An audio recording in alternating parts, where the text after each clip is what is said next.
Vous êtes toujours dans Tempo, l'émission dédiée à la musique de tous les genres et de toutes les époques. Tout de suite, Axel Nouveau et Olivier Hussenet au piano et à la voix.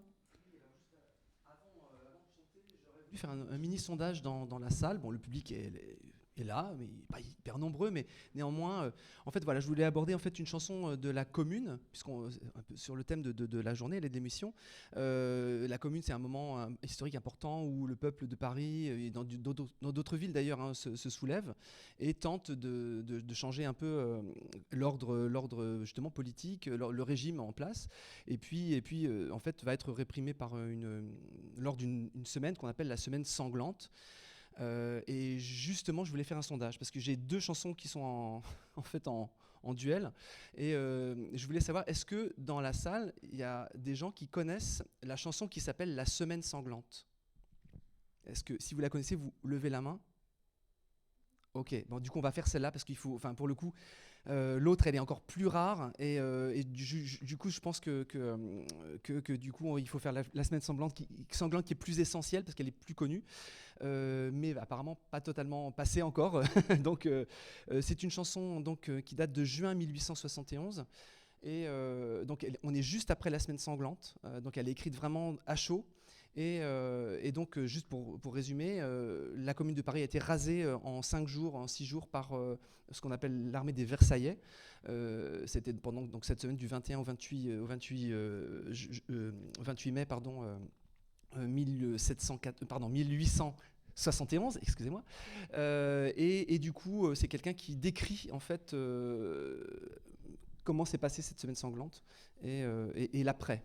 Alors, il y a une expression aussi, ça branle dans le manche, qui est le refrain. Ça branle dans le manche, ça veut dire qu'il y a du jeu dans l'outil. C'est-à-dire que du coup, il y a du jeu dans la société et qu'il y a une place pour se révolter. C'est ça que ça veut dire. En fait, ça branle dans le manche, c'est-à-dire que on n'est plus tout à fait verrouillé comme le peuple n'est pas totalement verrouillé, mais que justement, il commence à se désolidariser, notamment du pouvoir. C'est ça que ça veut dire. Et puis, il y a d'autres références, mais peut-être on peut en parler après. Donc, La Semaine sanglante de Jean-Baptiste Clément et sur une musique de Pierre Dupont.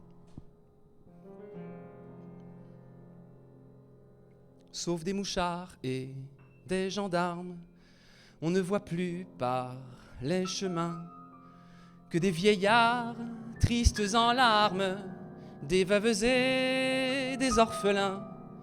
Paris suinte la misère, les heureux même sont tremblants. La mode est au conseil de guerre et les pavés sont tous sanglants. Oui, mais ça branle dans le manche, les mauvais jours finiront. Égard à la revanche, quand tous les pauvres s'y mettront. Quand tous les pauvres s'y mettront. Les journaux de l'ex-préfecture, les flibustiers, les gens tarés, les parvenus par l'aventure, les complaisants, les décorés, gens de bourse et de coins de rue, amants de filles au rebut, grouillent comme un tas de verrues sur les cadavres des vaincus. Oui, mais ça branle dans le manche, les mauvais jours finiront.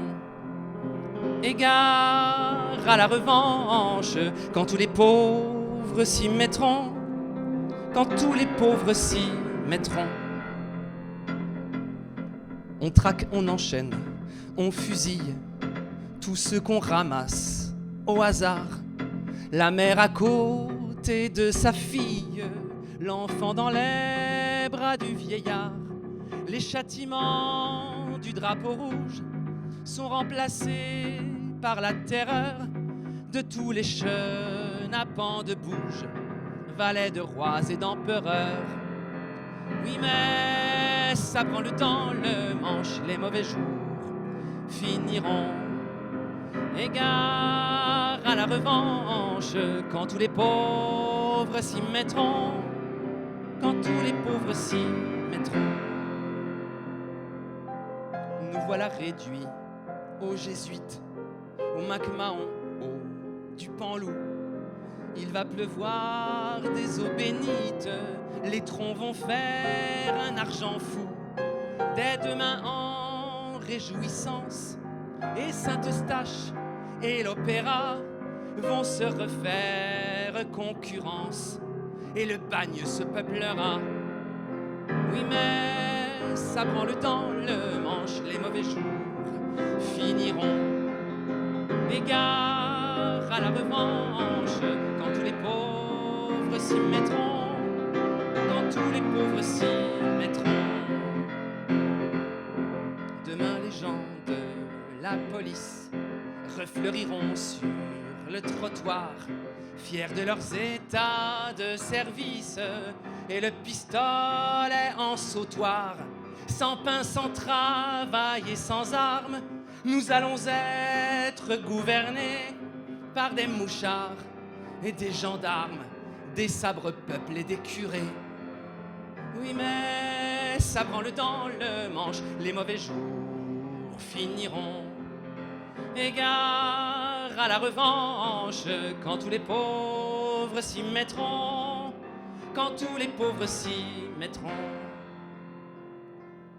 Le peuple au collier de misère sera-t-il donc toujours rivé?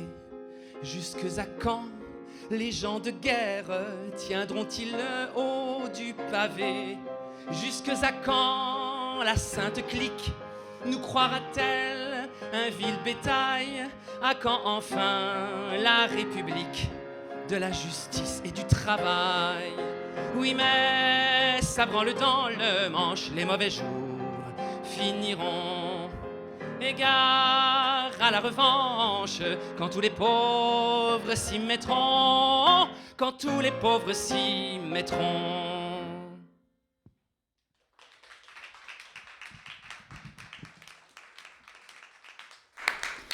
Merci beaucoup Olivier et merci beaucoup Axel pour votre interprétation. Vous êtes toujours dans Tempo et dans l'émission d'aujourd'hui, Sophia Anastasio, Emmanuel Cadoré et Olivier Hussenet et le public débattons de la question suivante. La chanson française est-elle un bon moyen pour exprimer ses idées politiques et militantes? On n'a pas répondu à une question essentielle que je vais te poser maintenant Olivier. Qu'est-ce que c'est la chanson française? Est-ce qu'on a des thèmes récurrents? Est-ce qu'on a des époques très importantes, prolifiques? Ou est-ce qu'on a une structure qui se dégage, qui permet de reconnaître une chanson? La réponse est non. Il n'y a pas d'invariant dans la chanson française. Déjà, bon, moi je mets des grosses guillemets parce que ça ne veut pas forcément dire ce qu'on... Enfin, quand on voit chanson française, pour beaucoup de gens, c'est le rayon à la Fnac ou sur une plateforme, c'est chanson française. Donc il y a Brassens, Brel, Ferré, Barbara. Et puis les nouveaux, Benabar, etc. Enfin, il y a les tenants de la chanson française. Et bon, alors ça, c'est vraiment très récent. C'est très peu de gens, en fait, par rapport à l'histoire de la chanson. Et donc, pour moi, quand j'utilise le mot chanson, en fait, c'est pour ça que je ne dis pas française derrière, c'est pour éviter qu'on croie que c'est l'étiquette chanson française. Mais effectivement, il n'y a pas d'invariant. C'est-à-dire qu'il y a des chansons avec des refrains, des chansons sans refrain, il y a des chansons avec des vers libres, des chansons avec des vers réguliers. Il y a toutes les thématiques sont possibles dans la chanson. Ce qu'on peut peut-être dire, c'est quand même un art populaire au sens où c'est un art qui s'autorise plus de choses que les arts savants. C'est-à-dire il y a moins d'autocensure en fait dans la chanson, souvent. Ça dépend des périodes, bien sûr. Dans les régimes un peu durs, forcément, la censure est très forte et l'autocensure l'est aussi. Mais sinon, dans les chansons, on parle de sexe, par exemple, depuis toujours. On parle de politique depuis toujours. On dit quand on n'est pas content, y compris contre son seigneur, quand on est au Moyen-Âge ou dans l'Ancien Régime, ou contre son roi, etc. On peut exprimer des choses comme ça, en fait, dans les chansons depuis très longtemps. Donc, en termes voilà, il n'y a pas d'invariant dans la chanson, mais il y a des choses qui traversent quand même la chanson. Il y a des époques qui sont propices pour la chanson engagée ou la chanson politique. Effectivement, c'est les périodes d'instabilité du pouvoir. Par exemple, je parlais tout à l'heure du XVIIe siècle avec la Fronde. C'est un moment où le roi n'est pas encore couronné, c'est une régence, puisqu'en France, il y avait pas les femmes ne pouvaient pas régner, en fait. Donc, il y a eu une vacance du pouvoir, comme ça, un petit peu, parce que le roi était mineur. Et pendant ce temps-là, il y a eu donc le peuple de Paris qui s'est révolté. Et puis après, les aristos, ceux qui avaient en fait le pouvoir, mais ils n'avaient pas tout le pouvoir, parce que le roi avait tout le pouvoir, eh bien, se sont révoltés, ont voulu renverser, en fait, notamment Mazarin, notamment la régente et le futur roi. Et donc ça a donné lieu à une production de chansons contre le pouvoir en place, énorme, vraiment, qu'on appelle les mazarinades. Et ça, c'est vraiment l'ancêtre de la chanson politique au sens où on l'entend aujourd'hui en France. Et d'une certaine façon, la Révolution française ne serait pas possible sans les chansons, parce que là, pour le coup, pour répondre un peu à la question de l'émission, en fait, les chansons, pendant des siècles et des siècles, ont été un média, le seul média, puisqu'ils concernaient tous les gens, y compris ceux qui ne savaient ni lire ni écrire, puisqu'une chanson, ça se retient aussi, ça se transmet oralement. Et donc, pour ne serait-ce que dire il y avait eu un incendie à tel endroit, ou il y avait eu un meurtre terrible à Paris, où il y avait eu il y a un nouveau roi qui a été couronné, ou on a attrapé une grande criminelle ou un grand criminel, et bien tout ça se chansonnait pour que les gens soient au courant partout, en fait. Et donc, la manière de diffuser les chansons, c'était de diffuser les idées et même les nouvelles. Le JT, quoi, c'était les chansons. Et donc, effectivement, dans les moments où on affronte les idées, c'est-à-dire le moment où on bascule, où on met l'ancien régime, la royauté, etc., en question, donc au moment de la Révolution française, eh bien, les chansons étaient extrêmement importantes pour diffuser les idées des Lumières, les idées des philosophes, les idées politiques des révolutionnaires et des républicains. Et donc, effectivement, la chanson est un bon moyen, en tout cas pendant des siècles, a été un très bon moyen de diffuser des idées politiques. Voilà. C'est un moyen d'expression politique, en fait, totalement privilégié. Et juste pour finir, le moyen qu'on utilisait, c'est en fait de recycler des airs déjà existants. Là, c'est ce qui est le cas dans la chanson qu'on a chantée, par exemple. Hein, on a recyclé le chant des paysans qui a été écrit quelques années plus tôt, par ce musicien qui s'appelle, voilà, je l'ai oublié, alors que je ne connais que lui, voilà, Pierre Dupont, et qui était un chanteur aussi. On a recyclé un air et on a mis une nouvelle parole dessus. Et en fait, les chansons politiques se sont toutes écrites sur ce modèle-là. On recyclait un air déjà existant. On appelle ça la chanson sur timbre. Le timbre étant une mélodie qui existe déjà et qu'on peut recycler. Il faut que ce soit une mélodie connue par tout le monde, en fait. Il faut que ce soit un grand tube. C'est un mot qu'on n'utilisait pas parce que c'est Boris Vian qui l'a inventé, mais il faut que ce soit vraiment un grand succès pour que tout le monde puisse la chanter, parce que du coup, quand les gens trouvent un texte, par exemple, ça se chante sur quoi ? C'est sur l'air du chant des paysans de Pierre Dupont. Ah ok, donc je peux le chanter. Ou sur l'air de la Marseillaise, par exemple. Il y a eu 400 chansons écrites sur la Marseillaise, parce que avant que ce soit un hymne national.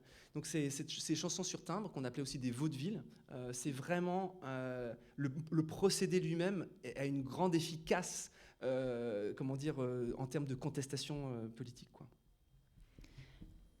Emmanuel, Oui. pourquoi avoir choisi la chanson pour t'exprimer ? Est-ce que c'est venu naturellement ou t'as cherché ton style ? J'avoue que adolescente, j'étais plutôt très branchée théâtre. Et puis j'ai commencé en même temps J'ai eu un petit choc auditif en écoutant les Beatles. Et du coup, ça m'a donné envie d'apprendre la guitare juste pour chanter les Beatles. Et puis après, c'est vrai que dans mon parcours scolaire, j'étais quand même plus une littéraire qu'une scientifique. Donc j'avais déjà ressenti que j'aimais écrire les rédactions et ces choses-là, quoi. Et pourquoi avoir choisi ? Je sais pas, c'est venu... alors aussi parce que ma sœur est toujours d'ailleurs pianiste, donc elle avait fait l'école de musique, conservatoire et tout ça. Moi, j'ai vraiment un rapport très autodidacte à l'instrument, enfin à la musique. Et du coup, très tôt, on a commencé à chanter des chansons d'artistes connus. Elle jouait au piano et on faisait des duos à deux voix. Et assez naturellement, je pense sans trop avoir d'objectif de créer un répertoire ou quoi que ce soit, j'ai commencé à écrire des chansons, voilà, sans l'idée d'en faire quelque chose du tout de professionnel. Voilà. Qu'est-ce qu'ils disaient tes premiers textes, du coup ? Est-ce que tu t'en souviens ? Ouais, je me souviens d'un texte qui s'appelait « Petite fille aux jambes folles ». Donc voilà, c'était sur une jeune femme handicapée physique. Voilà, donc je commençais déjà à exprimer des émotions, en fait. Et... Voilà. Merci beaucoup. Mais je ne me souviens plus de la majorité des chansons que j'ai écrites jeune. Le temps passe vite, on va déjà passer à la prochaine chanson.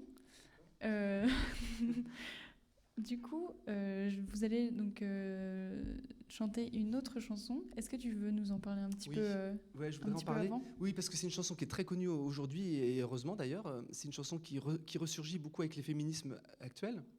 Mais c'est une chanson qui a été écrite donc en 1971, donc on est 100 ans après 1871, la Commune, et c'est pas pour rien, parce qu'effectivement, cette chanson a été écrite, donc c'est pas un hymne au départ, c'est comme la Marseillaise d'ailleurs. La Marseillaise au départ, c'est juste une chanson qui essaie de donner du courage aux révolutionnaires pour asseoir la République, quoi, au moment de la Révolution française. Puis petit à petit, et vraiment tardivement, c'est devenu un hymne national. Et bien là, c'est pareil pour cet hymne des femmes, l'hymne du MLF aussi, comme on l'intitule aujourd'hui. En fait, au départ, c'est une simple chanson écrite pour une circonstance particulière qui est de la commémoration justement des femmes de la Commune. C'est-à-dire qu'il y a eu donc en 1971, voilà, un moment où les femmes du MLF ont décidé de rendre hommage aux femmes de la Commune, et donc elles ont écrit des chansons pour ça. Enfin, elles ont écrit notamment cette chanson lors vraiment un rassemblement, une réunion en fait de travail où elles écrivaient les tracts, où elles écrivaient les slogans. C'était vraiment des groupes de travail en fait très très actifs, les féministes du MLF, et elles bossaient beaucoup en gros. Elles travaillaient beaucoup leur sujet.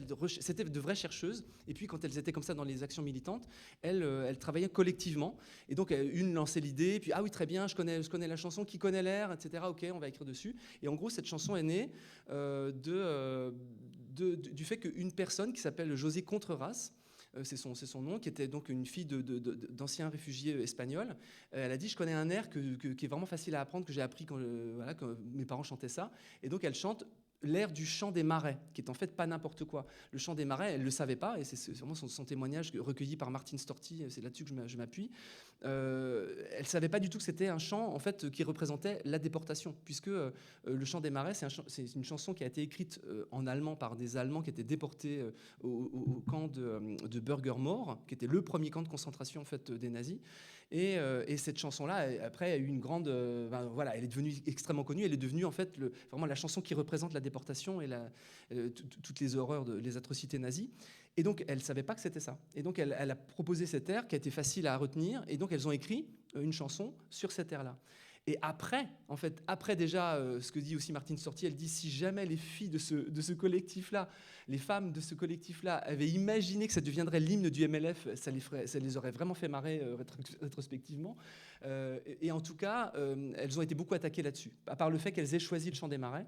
Et donc, elle dit, si effectivement on avait pris conscience à cette époque-là que c'était une chanson aussi grave, on l'aurait pas, même si nous on estimait que l'exploitation des femmes était vraiment violente, on n'aurait jamais osé se comparer en fait aux déportés. Mais une fois que cette chanson a existé et qu'elle a eu le destin qu'elle a eu, c'est-à-dire de devenir un hymne, eh bien on l'a assumé, et du coup pourquoi pas du coup mettre les exploitations, mettre les oppressions en rapport, mais voilà. Donc c'est intéressant d'en parler comme ça aussi. Je vous la chante.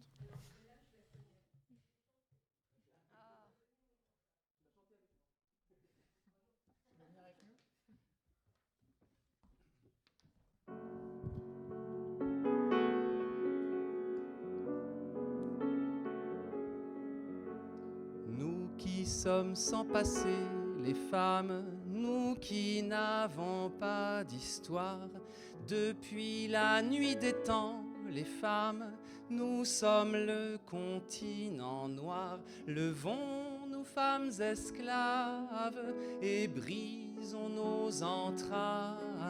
Debout, debout, debout.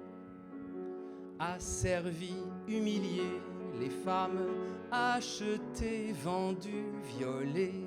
Dans toutes les maisons, les femmes hors du monde reléguées. Levons-nous femmes esclaves et brisons nos entraves. Debout, debout, debout.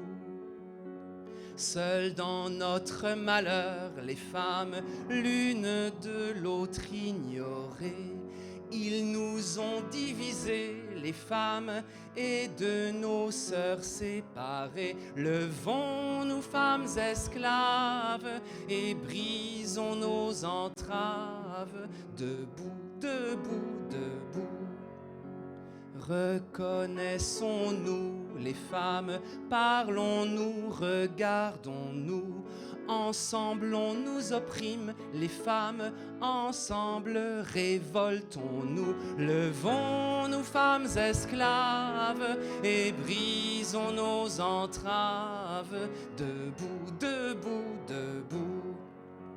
Le temps de la colère, les femmes, notre temps est arrivé. Connaissons notre force, les femmes, découvrons-nous des milliers. Levons-nous femmes esclaves et brisons nos entraves. Debout, debout, debout.